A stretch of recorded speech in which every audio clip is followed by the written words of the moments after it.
قرآن مجید میں اللہ تبارک و تعالیٰ نے رسول پاک صلی اللہ تعالیٰ علیہ وسلم کی اہل بیت نبوت کے بارے میں ارشاد فرمایا کہ اے محبوب علیہ السلام، آپ اپنے غلاموں سے یہ فرما دیں کہ لا اسألکم علیہ اجرا، میں تبلیغ دین پر تم سے کوئی اجر نہیں مانگتا۔ روز ہم آیات سنتے ہیں، کبھی غور تو کیا کریں رب فرما کیا رہا ہے۔ وہ بات جو اللہ کے قرآن نے بیان کی ہے اور بالکل محکم اور واضح آیت ہے،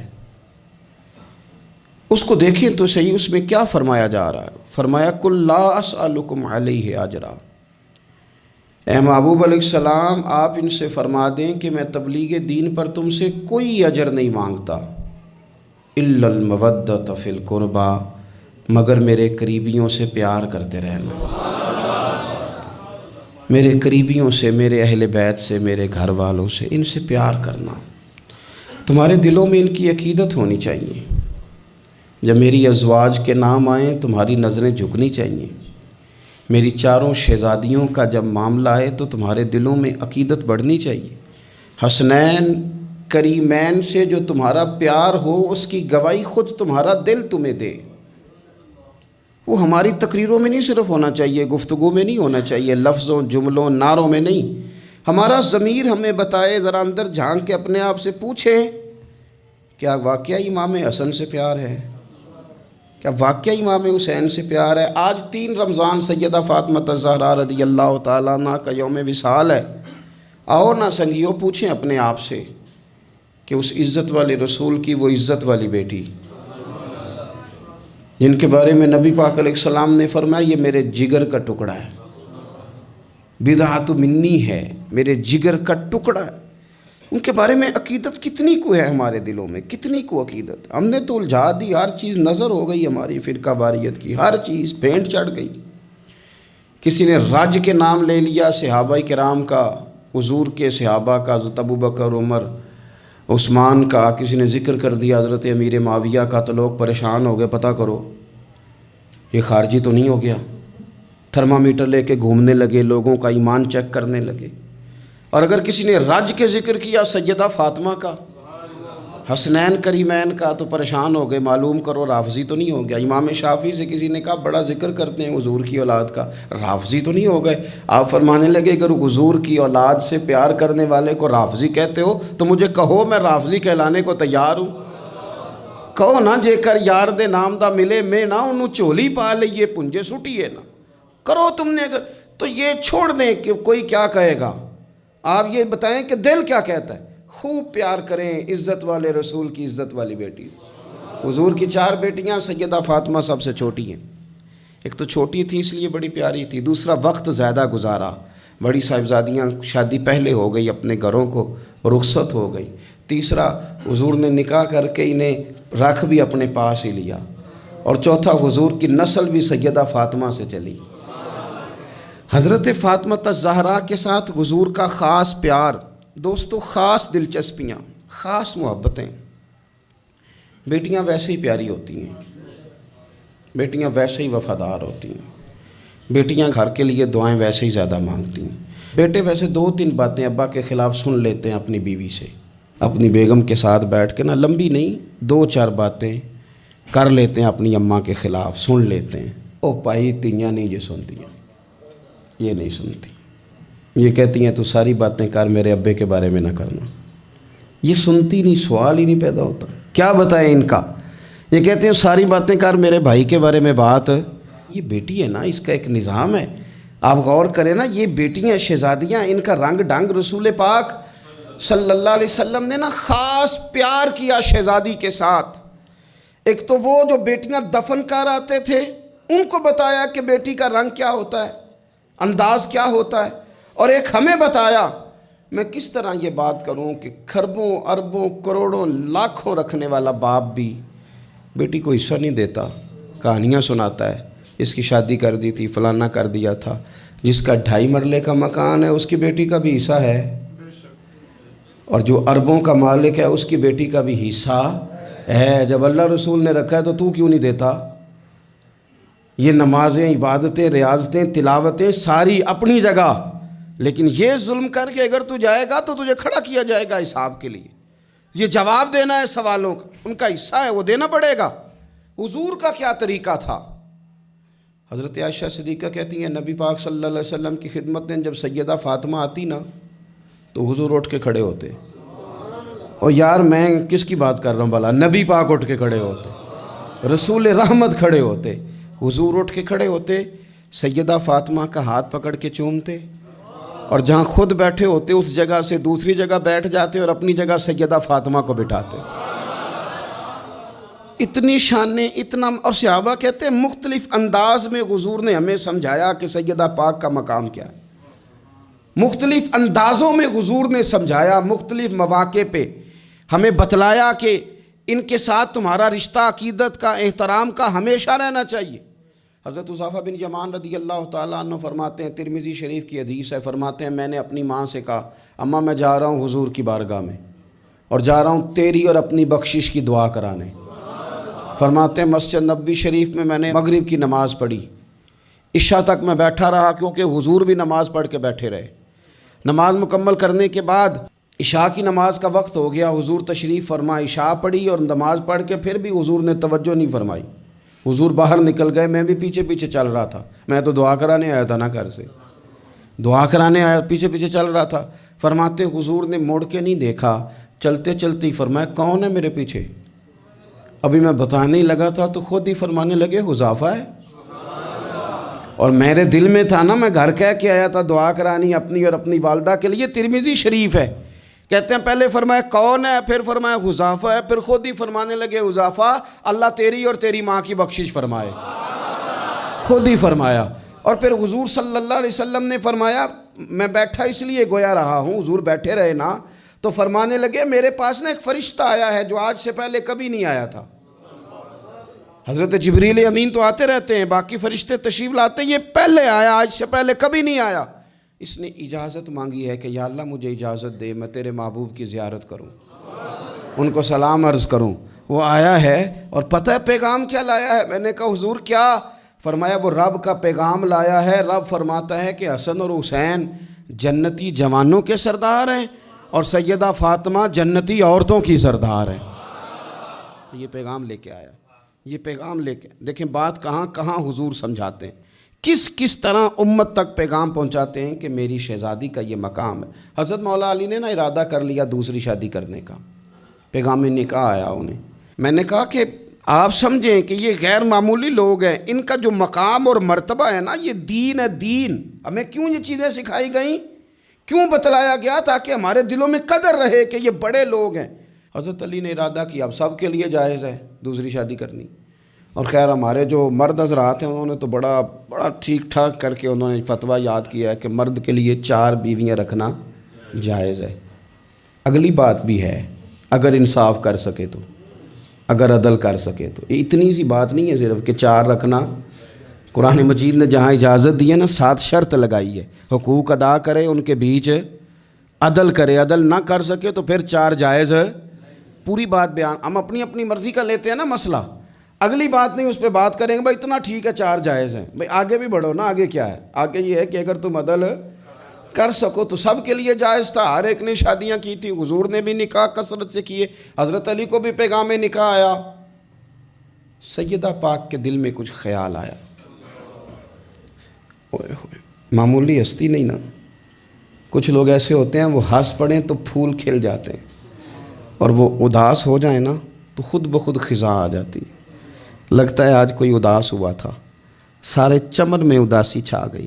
حضرت فاطمہ اداس ہوئیں، پریشان ہوئیں، حضور کو پیغام گیا، نبی پاک منبر پہ بیٹھے، فرمایا سنو لوگو فاطمہ میرے جگر کا ٹکڑا ہے، قربان جائیں۔ یہ بھی انداز ہوتا ہے، فرمایا یہ میرے جگر کا ٹکڑا ہے، جس نے اسے ناراض کیا اس نے مجھے ناراض کیا، جس نے اسے راضی کیا اس نے مجھے راضی کیا۔ پاک رسول کی پاک بیٹی، عزت والے نبی کی عزت والی، شانوں والے رسول کی شانوں، وہ جس نے معزز کیا گھرانے کو اور حسین پال کے جس نے دیا زمانے کو۔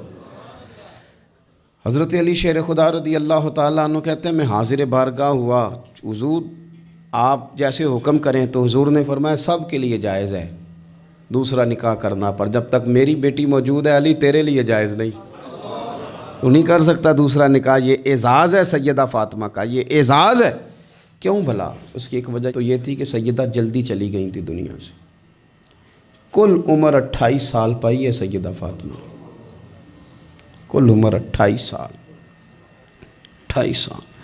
کچھ لوگ ایسے ہوتے ہیں جو رب کو بھی بڑے پیارے ہوتے ہیں، دھرتی پہ بسنے کے لیے لمبا وقت گزارنے کے لیے وہ نہیں آتے، وہ تو اپنا کردار ادا کرتے ہیں، اپنا کام کرتے ہیں اور وہ رخصت ہو جاتے ہیں۔ کل عمر 28 سال، 21-22 بھی لکھی ہے لوگوں نے، 28 سال عمر مبارک پائی سیدہ پاک دنیا سے رخصت ہو گئی۔ حضور صلی اللہ علیہ وسلم کا خاص پیار۔ میں آپ کو ایک بات عرض کروں، انہوں نے نا وہ ساری تکلیفیں حضور کے ساتھ اٹھائیں جو دین کے رستے میں نبی پاک کو آئی تھی، وہ ساری۔ ہمارے ہاں نا اب ایک بیماری ہے، بیٹی سے بات نہ کرو ٹینشن لیتی ہے، اماں کو نہ بتانا پریشان ہو جائے گی، فلانے سے نہ بات کرنا۔ کیوں؟ حقیقتوں کا سامنا کرنا چاہیے۔ کیا مطلب ہے اس کا؟ حقیقت اور ہوتی ہے، ٹینشن اور ہوتی۔ اب حقیقت کا سامنا کریں، حقیقت بچوں کو سکھائیں، بچوں کو وہاں لائیں کہ وہ حقیقت کے عادی بنیں۔ حضور حقائق بتاتے، حقائق۔ بخاری مسلم میں مشکات میں حدیث ہے، حضرت عائشہ صدیقہ رضی اللہ تعالیٰ عنہ ام المومنین فرماتی ہیں حضور نے وصال سے کچھ دن پہلے حضرت فاطمہ کو بلایا اور فرماتی ہیں قربان جاؤں حضرت فاطمہ چلتی بھی اس طرح تھی جو حضور کا طریقہ تھا، بولنا بھی اسی طرح کا تھا جو نبی پاک کا بولنا تھا، رفتار میں گفتار میں حضور کے مشابہ۔ وہ تشریف لائیں، حضور نے قریب بٹھایا اور کان میں راز کی بات کی۔ اس کا مطلب ہے کچھ باتیں بیٹیوں سے بھی راز کی کر لینی چاہیے۔ بھائی آپ غور کریں گے اور سمجھیں گے کہ بیٹی سے بھی کبھی کوئی راز کی بات کر لیں۔ حضور نے بلایا اور پھر کان میں کو بات کی، کان میں نبی پاک صلی اللہ علیہ وسلم نے، تو حضرت فاطمہ رونے لگی۔ پھر حضور نے کان میں کو بات کی تو مسکرانے لگی۔ حضور تشریف لے گئے، سیدہ عائشہ صدیقہ رضی اللہ تعالیٰ عنہ فرماتی ہیں میں نے حضرت فاطمہ الزہرا سے کہا کہ فاطمہ کیا کہا حضور نے؟ تو فرمانے لگی میرا اور میرے نبی پاک کا راز ہے، آپ کو میں کیوں بتاؤں؟ تو حضرت سیدہ عائشہ صدیقہ کہتی ہیں میں خاموش ہو گئی۔ کچھ دنوں کے بعد حضور کا وصال ہو گیا، سرکار نے وصال فرمایا تو کچھ دن گزرے تو میں نے کہا فاطمہ میرا تم پر حق ہے، میں تمہاری ماں ہوں، میرا حق ہے، اس حق کی وجہ سے میں کہتی ہوں مجھے وہ بتا دو وہ کیا بات تھی کہ پہلے تم روئی پھر تم ہنسی۔ تو میں نے کہا حقیقتوں سے آگاہ کریں۔ نبی پاک صلی اللہ علیہ وسلم کی شہزادی فرمانے لگی اماں جی حضور نے میرے کان میں کہا تھا کہ فاطمہ ہر رمضان میں جبریل امین ایک قرآن پاک مجھے سناتے تھے، ایک میں انہیں سناتا تھا، اس سال جبریل نے 2 سنائے ہیں۔ فاطمہ مجھے لگتا ہے تیرے باپ کے جانے کا وقت آ گیا ہے، اب میری رخصتی ہے، مصیبت آئے تو صبر کرنا، مشکل پڑے تو حوصلہ کرنا، اپنے آپ کو اپنے رب کریم کے سپرد رکھنا۔ کہتی ہیں جب یہ بات حضور نے بیان کی تو میں رو پڑی، اور پھر نبی پاک نے میرے کان میں کہا فاطمہ میرے بعد جو سب سے پہلے مجھے آ کے ملے گی نا وہ تم ہی ہو، اور یہ بھی یاد رکھنا تم جنتی عورتوں کی سردار ہو۔ فرماتی ہیں یہ بات سنی تو میں مسکرا دی۔ 6 ماہ گزرے حضور کے بعد تو سیدہ فاطمہ کا وصال ہو گیا، صرف 6 ماہ، پورا سال نہیں، 6 ماہ گزرے۔ حضرت فاطمہ الزہرا رضی اللہ تعالیٰ عنہ کے بارے میں سیدہ عائشہ صدیقہ کہتی ہیں ایک بات میں نے حضرت فاطمہ میں جو سب سے بڑھ کے دیکھی، جتنی باتیں میں عرض کر رہا ہوں نا یہ ساری ہم نے اپنے گھروں میں اپنی بیٹیوں کو سکھانی ہے، ان کو حقیقت سے آشنا کریں، حقیقت سے۔ یہ چھپانا اور یہ کہنا ہو یہ فلانا بچہ ڈر جائے گا، یہ گھبرا جائے، وہ پھر ساری زندگی ڈرے گا۔ بچوں کو بزدل نہ بنائیں، ان کو سکھائیں کہ آپ نے آنے والی مشکلات کا مقابلہ کیسے کرنا ہے۔ ایک بات خاص کر کے مسند ابو یعلا میں سیدہ طیبہ طاہرہ حضرت عائشہ صدیقہ رضی اللہ تعالیٰ عنہ فرماتی ہیں میں نے نبی پاک علیہ السلام کے بعد جس کو سب سے زیادہ اور سب سے بڑھ کر سچ بولتے دیکھا ہے وہ سیدہ فاطمہ الزہرا ہیں۔ میں نے کبھی ان کی زبان سے جھوٹ نہیں سنا۔ خدا را ماؤں کو میرا یہ پیغام دیں، ان سے کہیں بچوں کو سچ بولنا سکھائیں۔ والد سے میری گزارش ہے بچوں کے سامنے کوئی بہانہ نہ کریں، انہیں 1% بھی یہ نہ پتہ چلے کہ آپ جھوٹ بول رہے ہیں، 1% بھی، کوئی بہانہ بازی نہ سکھانا انہیں، ورنہ وہ تمہارے ساتھ دھوکہ شروع کر دیں گے۔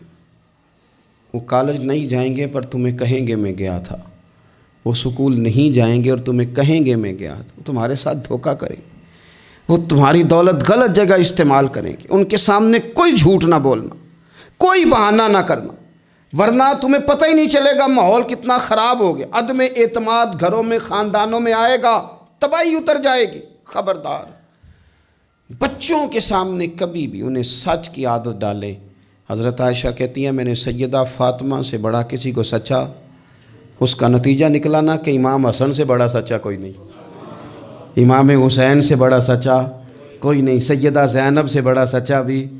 پھر سچ آگے منتقل ہوا۔ ایک حدیث برسبیل تذکرہ ابو داؤد شریف میں موجود ہے، حضرت عبداللہ ابن عامر رضی اللہ تعالیٰ عنہ فرماتے میں چھوٹا سا تھا، نبی پاک صلی اللہ علیہ وسلم ہمارے گھر تشریف لائے تو میری ماں نے مجھے کہا، چھوٹا سا تھا، مائیں کہتی ہے نا بیٹے یہ دیکھو میں چیز دیتی ہوں ادھر آؤ، حالانکہ کئی دفعہ مٹھی خالی ہوتی، تو میری اماں نے مجھے کہا بیٹے ادھر آؤ میں کچھ چیز دیتی ہوں۔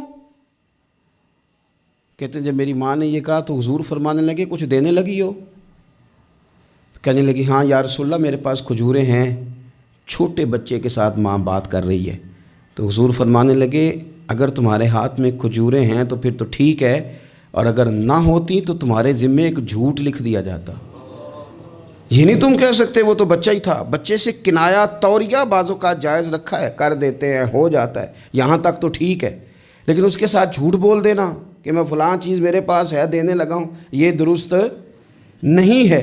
بھائی خدا را سچ کا مزاج اگر گھروں میں آئے نا، سچ کا مزاج، تو پھر بیٹے عبد القادر جیلانی غوث پاک جیسے بنا کرتے ہیں۔ اگر مزاج سچ والا آئے تو وہ طالب علم بن کے بھی کبھی جائیں تو کئی چوروں کی توبہ کرا کے مدرسے داخل ہوا کرتے ہیں۔ شرط یہ ہے کہ سچ کا مزاج اپنے گھر میں۔ دوسری بات یہ کہ حضرت فاطمہ الزہرا نے نا فطرتی زندگی جی کے ہمیں دکھائی۔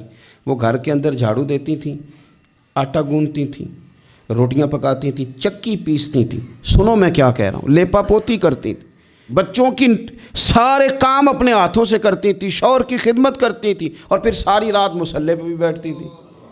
سارے کام سیدہ فاطمہ، حضرت اسماء بنت ابی بکر صدیق، حضرت صدیق اکبر کی بیٹی ہیں، امیر باپ کی بیٹی ہیں، لیکن حضرت زبیر بن عوام حضور کی پھوپھی کے بیٹے کے ساتھ نکاح ہوا تو کہتی ہیں ان کے گھر میں کوئی خادم نہیں تھا، میں سارے کام کرتی تھی، میں ان کے گھر کے کام بھی کرتی تھی، میں کنویں سے پانی بھر کے بھی لاتی تھی۔ حضرت یہ آپ کو بخاری میں حدیث ملے گی، حضرت اسماء بنت ابی بکر صدیق فرماتی ہیں کہ انہوں نے اونٹ رکھا ہوا تھا اور ملازم کوئی نہیں تھا، خادم اور غلام کوئی نہیں تھا، تو میں ان کے اونٹ کو چارہ بھی ڈالتی تھی، میں سارے کام کرتی تھی۔ بیٹی گھر کے کام کرنے سے بھی کبھی کمزور ہوتی ہے۔ آج کل وہ لبرل ہے نا، موم بتی مافیا، وہ پوچھتا ہے جی کہاں لکھا ہے بی بی گھر کے کام کرے، گھر کس کا ہے؟ ویسے تو وہ کہہ رہی ہے میں کسی کی مداخلت بھی پسند نہیں کرتی، میرے گھر میں آ کے نند بات نہ کرے، تب تو وہ کہہ رہی ہے کہ میرے گھر میں مداخلت بھی کوئی نہ کرے، اور جب کام کرنے کی باری آئی ہے تو کہتے ہیں کس حدیث میں لکھا ہے؟ بالکل نہیں کسی حدیث میں لکھا، اس میں کوئی شک نہیں، لیکن یہ ضرور لکھا ہے کہ مدینے والے کی صاحبزادی اپنے گھر کے کام کرتی تھی۔ یہ ضرور لکھا ہے کہ صدیق اکبر کی وہ صاحبزادی کہ جن کو نبی پاک صلی اللہ علیہ وسلم کی غار ثور میں روٹی پہنچانے کا شرف حاصل ہے، وہ گھر کے سارے کام کرتی تھی، اپنے خامند کے جانوروں کی بھی خدمت کرتی تھی، یہ ضرور لکھا ہے۔ یہ سیرت اپنائیں۔ پھر حضرت فاطمہ رضی اللہ تعالیٰ عنہ نے نا 3 سال قید بھی کاٹی ہے شیب ابی طالب میں حضور کے ساتھ، پتے کھا کے بھی گزارا کیا۔ احد میں جنگ عروج پہ تھی تو حضور ساتھ لے کے گئے تھے حضرت فاطمہ کو، سیدہ مشکیزے میں پانی بھر بھر کے زخمیوں کو پلاتی تھی، دعائیں دیتی تھی۔ بڑا عجیب منظر ہوا۔ مولا مرتضیٰ شیر خدا کرم اللہ تعالی وجہہ الکریم ارشاد فرماتے ہیں کہ عجیب ہم نے منظر دیکھا کہ حضور کا وجود لہو لہان ہو گیا، تو میں نے دیکھا کہ سیدہ فاطمہ دوڑتی آ رہی، مجھے لگا کہ یہ کمزور ہوں گی، لیکن حضرت فاطمہ نے کیا کیا، میں پانی بہاتا تھا اور سیدہ حضور کے زخم دھوتی تھی، زخم دھوتی تھیں۔ پھر اس دور میں طریقہ تھا کہ کوئی کپڑا گرم کر کے زخم کے اندر جلا کے دیا جاتا تھا۔ کہتے ہیں یہ بڑا مشکل کام تھا، پر میں نے سیدہ فاطمہ کا حوصلہ دیکھا، وہ جو حضور نے انہیں دیا تھا، جو نبی پاک نے تربیت کی تھی، انہوں نے خود کپڑا جلایا اور حضور کے زخم میں جب وہ دے رہی تھیں تو حضور تھوڑی تکلیف محسوس کرنے لگے تو ان کی آنکھوں میں آنسو آئے۔ انہوں نے وہ ساری آزمائشیں، وہ سارے رنگ، وہ سارا کچھ حضور کے ساتھ دیکھا، غربتیں بھی حضور کے ساتھ کاٹیں۔ میں کیسے کہوں کہ آج کل ہمارا لاڈ صرف اتنا ہے کہ جی جو بچے مانگتے ہیں میں لا کے دیتا ہوں۔ یہ کوئی کمال ہے؟ یہ کوئی کمال ہے؟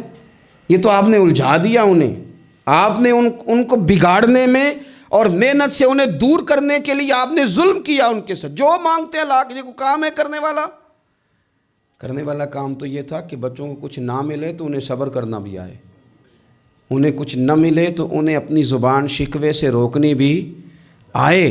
حوصلہ اگر آپ دیکھیں نا، حضور فرماتے ہیں کسی باپ کا اپنی اولاد کے لیے سب سے اچھا تحفہ پتہ کیا ہے؟ یا رسول اللہ کیا ہے؟ فرمایا جس نے اپنی اولاد کو سب سے اچھا ادب سکھا دیا اس نے سب سے اچھا تحفہ دے دیا ہے۔ ان کو آداب زندگی سے آگاہ کریں، اچھا تحفہ ہو گیا ان کے لیے۔ آپ سمجھتے ہیں دولت کے انبار ان کے پیروں میں لگا دیے جائیں تو پھر ماحول آسانی والا ہوگا؟ پھر تو لڑائی اور بڑھ جائے گی، پھر تو شدت پسندی اور بڑھے گی، پھر تو کاہلی، سستی، نکما پن اور زیادہ آئے گا۔ رسول کائنات صلی اللہ تعالیٰ علیہ وسلم نے صبر کرنا سکھایا۔ کئی دنوں کی بھوک تھی نبی پاک صلی اللہ علیہ وسلم کی، 3 دن بیت گئے تھے۔ تو حضور صلی اللہ علیہ وسلم کے ساتھ کچھ صحابہ بھی تھے۔ حضور حضرت ابو ایوب انصاری کے ہاں گئے، پہلے میزبان نبی پاک۔ انہوں نے دیکھا کہ چہرہ نور پہ نکاہت ہے تو جلدی سے ایک بکری ذبح کی۔ بکری پکنے لگی تو انہوں نے کھجور اور کچھ انہوں نے اتار کے انگور وغیرہ پلیٹ میں رکھ کے حضور کی بارگاہ میں پیش کیے۔ یا رسول اللہ شوق فرمائیے جب تک کھانا پکتا ہے۔ حضور ہلکے ہلکے ایک لقمہ اٹھا لیتے، کبھی کبھی ایک لقمہ اٹھا لیتے، حضور کھانے لگے۔ اتنی دیر میں کھانا پک کے آ گیا۔ بڑے شوق سے، رغبت سے نہیں حضور نے کھجوریں کھائیں، شوق کے ساتھ نہیں نبی پاک صلی اللہ علیہ وسلم نے انگور کھائے۔ کبھی کبھی جیسے کوئی ایک ٹکڑا بندہ اٹھا کے کھاتا ہے، اس طرح نبی پاک صلی اللہ علیہ وسلم کھا رہے ہیں۔ کھانا پک کے آیا تو حضور نے ایک روٹی اٹھائی اور 2-3 بوٹیاں اٹھائیں اور رکھیں، پھر ان کو لپیٹا اور آنکھوں میں آنسو آئے۔ ایک صحابی کو تھما کے کہا یہ لے جاؤ اور فاطمہ کو دے آؤ۔ میں نے 3 دن سے کچھ نہیں کھایا اور فاطمہ نے 6 دنوں سے کچھ نہیں کھایا۔ 6 دن ہو گئے، انہوں نے اپنے گھر میں صبر سے وقت گزارا ہے، کچھ نہیں کھایا، لے جاؤ کھانا۔ حضور صلی اللہ علیہ وسلم نے ان کو صبر سکھایا، حوصلہ سکھایا، ان کو ذوق سکھایا۔ اور پھر آپ نے سوسائٹی کے اندر کوئی کام کرنا ہے، کوئی انقلاب برپا کرنا ہے، کچھ آگے بڑھنا ہے، معاشرے کو، ملت کو، قوم کو، آپ نے قبیلے کو کچھ دینا ہے، تو اس کے لیے اگر آپ کے گھر والے آپ کا ساتھ دینا تو پھر کام کرنا آسان ہو جاتا ہے۔ لیکن اگر مشکلات گھر سے پڑنی شروع ہو جائیں، گھر والے حوصلہ شکنی کرنے لگے، گھر والے اگر کمزوری دکھانے لگیں تو پھر بہت سارے کام جو بندہ کرنے کی صلاحیت رکھتا ہے وہ بھی نہیں کر پاتا۔ اگر گھر سے حوصلہ ملے، گھر والے مشن کے ساتھ ہو جائے تو پھر تو یوں سمجھ لیں کہ انسان مضبوط ہو گیا، وہ اتنا طاقتور ہو گیا کہ بہت سارے طوفانوں کا خود بخود مقابلہ کر لے گا۔ حضور صلی اللہ تعالیٰ علیہ وسلم چونکہ بڑا کام کرتے تھے، بڑی ڈیوٹی فرماتے تھے، تو طریقہ مبارکہ یہ تھا کہ سفر کے لیے تشریف لے جاتے یا جہاد کے لیے جاتے تو سب سے آخر میں حضرت فاطمہ کے گھر جاتے، ان سے ملاقات کر کے سفر پہ تشریف لے جاتے، اور جب واپس تشریف لاتے تو سب سے پہلے سیدہ فاطمہ کے گھر، سب سے پہلے یہاں آتے، ملاقات کرتے، پھر تشریف لے جاتے۔ ایک دفعہ حضور کئی دنوں کے بعد تشریف لائے، سفر کے آثار بھی تھے، اور پھر حضور کا لباس مبارک بھی بہت دنوں سے حضور نے نیا جوڑا نہیں خریدا تھا، پہنا نہیں تھا، شرف نہیں بخشا تھا، تو کپڑے مبارک بھی نبی پاک صلی اللہ علیہ وسلم کے بظاہر بہت پرانے لگ رہے تھے۔ تو حضرت فاطمہ کے ہاں حضور تشریف لے گئے تو سیدہ پاک نے حضور کے کپڑوں کو جھاڑا اور جھاڑ کر کے عرض کی یا رسول اللہ آپ بڑی مشقت فرماتے ہیں، حضور آپ بڑی مشقت کرتے ہیں دین کے لیے۔ یا رسول اللہ صلی اللہ علیہ وسلم دیکھیں کب سے آپ نے کپڑے نہیں خریدے، حضور یہ مشقت کب تک، کس حد تک؟ یہ گویا سوال ہے حضرت فاطمہ کا۔ یا رسول اللہ صلی اللہ علیہ وسلم اتنی مشقت؟ تو حضور نے فرمایا فاطمہ تیرے باپ کی ڈیوٹی ہے، تیرے باپ کی ڈیوٹی ہے کہ ہر دیہات میں، ہر شہر میں دین پہنچانا ہے۔ پھر نبی پاک صلی اللہ علیہ وسلم نے ایک جملہ کہا جو میں نے پہلی دفعہ پڑھا تو بتاتا ہے کہ مشن کتنا بڑا ہے۔ نبی پاک صلی اللہ علیہ وسلم نے فرمایا فاطمہ جہاں تک رات پہنچتی ہے نا وہاں تک ہم نے اللہ کا دین بھی پہنچانا ہے۔ جہاں تک رات آتی ہے نا، جہاں جہاں رات پہنچتی ہے وہاں تک رسول کریم کا دین بھی پہنچے گا۔ حضور صلی اللہ تعالیٰ علیہ وسلم نے یہ انداز حضرت فاطمہ کو سکھایا کہ جہاں جہاں رات پہنچتی وہاں وہاں دین بھی پہنچے گا، وہاں وہاں یہ دین پہنچ کر کے رہے گا۔ اب آپ اندازہ فرمائیے اتنا بڑا مشن تھا، اور اس میں سیدہ فاطمہ الزہرا رضی اللہ تعالیٰ عنہ ساتھ حضور کے وقت گزارتی ہیں، ساتھ رہتی ہیں۔ بہت زیادہ آسودگی والی زندگی نہیں، لیکن اس کے باوجود بہت زیادہ پردے کا اہتمام۔ با پردہ عورت کون ہوتی ہے؟ جو برقع پہنے اور سارا گھوم کے واپس آ جائے۔ برقع اس نے پہنا، نقاب اس نے کر لیا، اب جہاں دل کرے جائے، نہیں۔ یہ بھی با پردہ ہے، اس پر بھی کوئی الزام نہیں، لیکن جو اصل با پردہ عورت ہے وہ کون ہے؟ جو گھر سے صرف ضرورت کے لیے نکلے، صرف مجبوری کے لیے گھر سے باہر جائے، ورنہ اپنے گھر سے، وہ عورت با پردہ ہے۔ ایک دن نبی پاک صلی اللہ تعالیٰ علیہ وسلم نے صحابہ سے پوچھا نا، بتاؤ مجھے دنیا میں سب سے بہترین عورت کون ہوتی ہے؟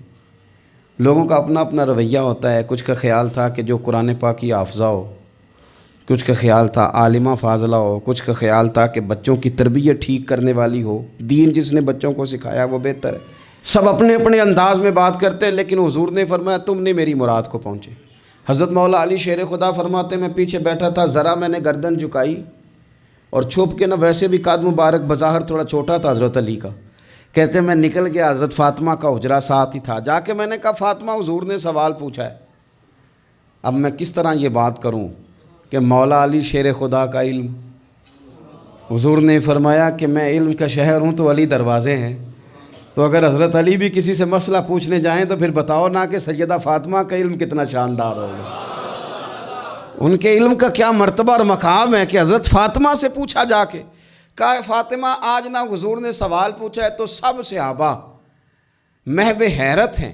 حضور نے پوچھا بہترین عورت کون ہوتی ہے، تو کسی نے کچھ بتایا، کسی نے کچھ بتایا، بات بن نہیں رہی، آپ ذرا جلدی سے بتائیں۔ تو حضرت فاطمہ کہنے لگی علی بہترین عورت پتہ کون ہوتی ہے؟ یہ آپ نے غور کرنا لفظوں پہ۔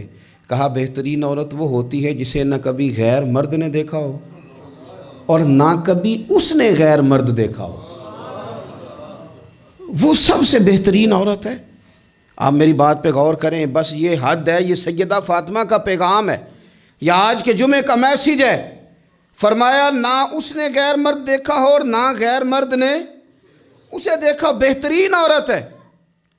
حضرت سیدنا علی المرتضیٰ کہتے ہیں میں چپ کے سے آ کے پھر صفوں میں بیٹھ گیا، بات ابھی جاری تھی، صحابہ بات کر رہے تھے، میں نے ہاتھ کھڑا کیا، میں نے کہا حضور بتاؤں؟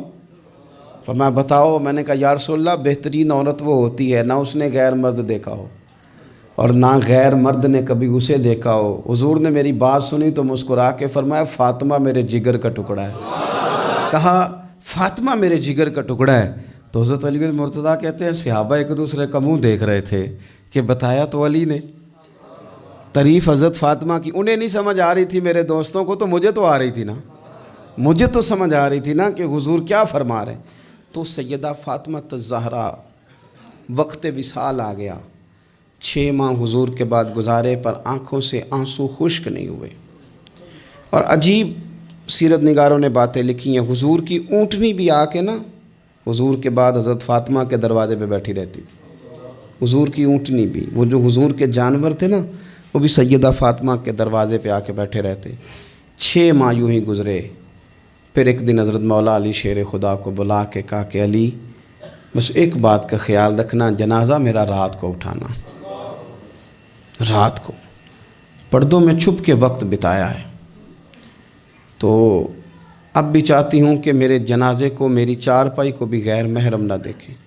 اور پھر فرمایا کہ حضرت اسماء کو بلا کے کہا کہ میرا جنازہ رات کو اٹھایا جائے اور پردے کا خاص اہتمام کیا جائے۔ تو انہوں نے کہا میں نے حبشہ میں ایک طریقہ دیکھا ہے کہ عورتوں کو جنازوں کو اوپر سے کئی چادروں کے ساتھ ڈھانپ دیا جاتا ہے، فرمایا بس وہی میرے ساتھ بھی کرنا۔ رات کو ہی جنازہ اٹھا، تو شاید مدینے میں آج کوئی آنکھ ایسی نہیں تھی جو خشک رہی ہو۔ حضرت عمر جیسے لوگ بھی روئے، حضرت ابوبکر صدیق جیسے لوگوں کی آنکھیں بھر آئیں، سیدنا عثمان غنی رضی اللہ تعالیٰ عنہ بھی ایک کونے میں بیٹھے تھے۔ کئی منٹوں تک سیدہ عائشہ صدیقہ رضی اللہ تعالیٰ عنہ بولی نہیں۔ لوگوں نے کہا ہوا کیا؟